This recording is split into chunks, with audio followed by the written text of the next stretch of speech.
Olá, saudações literárias. O que faz um livro ser banido, queimado em praça pública? Foi o que aconteceu com Capitães da Areia. Em 1937, em novembro de 1937, o ano em que o livro do Jorge Amado foi lançado, mais de 800 exemplares foram queimados nas ruas em Salvador, capital da Bahia. Eu não sei exatamente onde foi, o horário, mas eu imagino que deva ter sido à noite, para dar aquela atmosfera mais dramática de banimento a uma obra, né? Uma fogueira noturna, junto com os principais exemplares. A maior parte dos exemplares era de Capitães da Areia. Pensando que 800 unidades em 1937, quando o livro foi lançado, era uma parcela muito significativa da edição. Mas não foi só o Jorge Amado naquela ocasião. Livros, por exemplo, do José Lins do Rego também foram para essa fogueira, e o pretexto seria uma pretensa propaganda comunista. Parece familiar, né? Algo que aconteceu há tantas décadas, o mesmo fantasma levando à repressão de uma obra literária. O fato é que, pouco menos de um mês depois, o livro também foi recolhido nas livrarias do Rio de Janeiro, junto com outras obras, acusadas de serem nocivas à sociedade. Mas vamos falar do livro.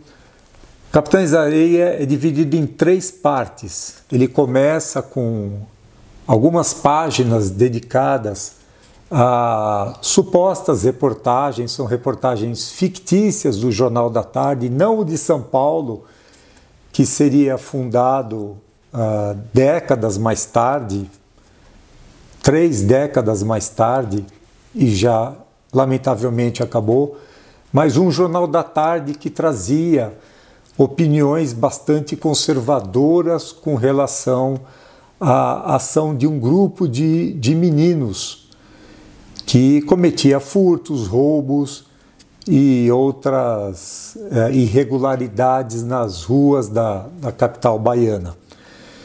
E o livro retrata justamente isso, a vida nas ruas de Salvador, que naquela década, naquela ocasião, estava sendo acometida de uma epidemia de varíola, também chamada de bexiga.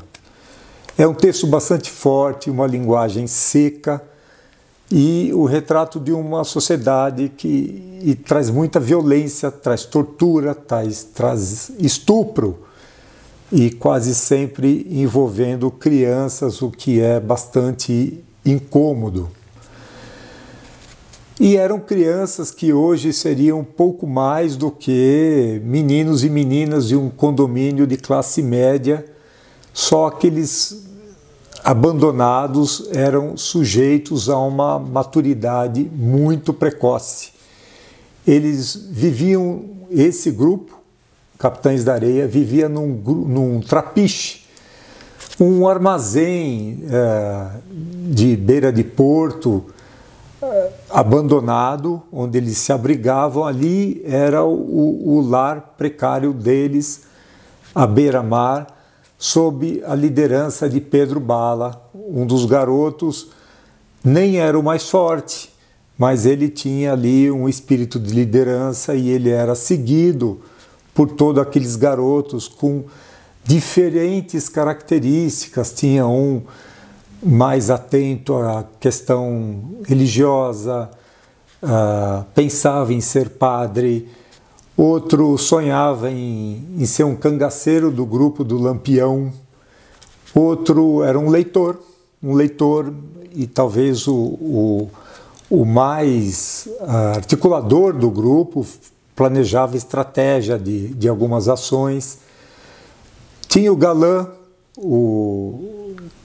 assim com uma pinta de gigolô que ele viria a ser no futuro. Enfim, diferentes características, e algumas crianças que não têm grande protagonismo na história, mas são crianças descritas aí com abaixo de 8 anos, 6 anos de idade, que encontravam lá abrigo daquela vida difícil nas ruas de Salvador. Todos têm em comum essa questão do abandono, a pobreza. Eles sentem muito a falta de uma figura materna e essa condição precária acaba sendo compensada pela relativa liberdade que eles desfrutam nas ruas. E é nas ruas que eles cometem furtos, roubos. Nem sempre nas ruas, eles têm uma estratégia de se infiltrar na casa de uma pessoa de mais posses e conhecer onde estão as riquezas dessa pessoa e ali depois cometer um roubo. E eles se apoiam na lealdade de grupo. Mas lembrando, nós somos sempre confrontados pelo texto do Jorge Amado com o fato de que são crianças. E há um momento em que eles voltam à infância, quando chega um carrossel decadente. Carrossel é o último brinquedo que sobrou de um parque de diversões itinerante que está acabando.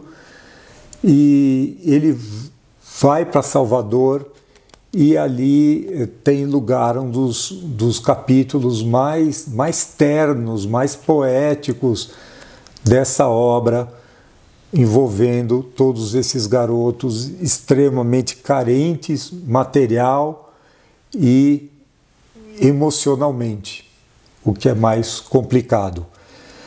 Eles sofrem uma perseguição policial implacável, até por conta da pressão da elite de Salvador e da imprensa, muito alinhada com essa elite, e não havia nem, talvez, sonho em falar em estatuto da criança e do adolescente.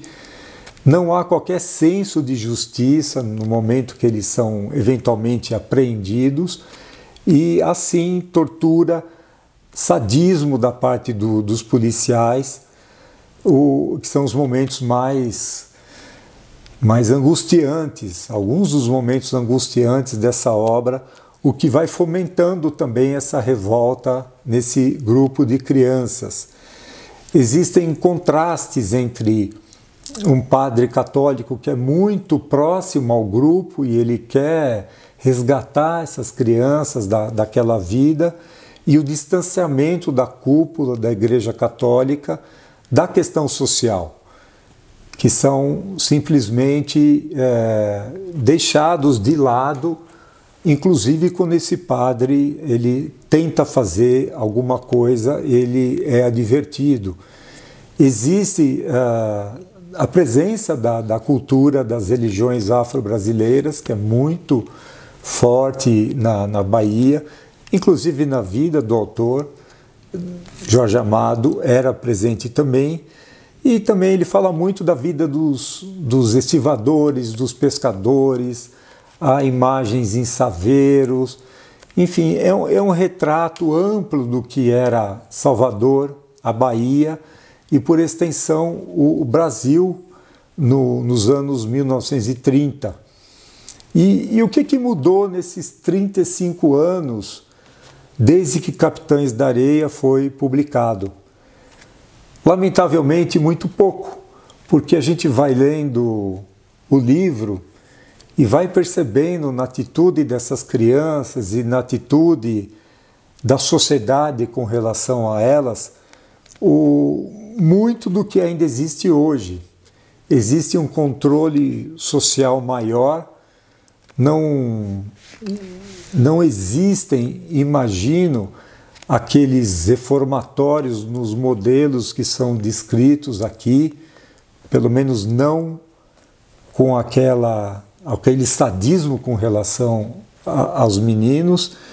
Não existem os lugares para onde os doentes eram enviados praticamente para morrer, em meio a uma epidemia séria. O que a gente viu no Brasil foi outra reação com relação a uma epidemia muito séria também, que foi a negação, foi a orientação por um medicamento totalmente inadequado, mas esperamos que isso sejam tempos passados.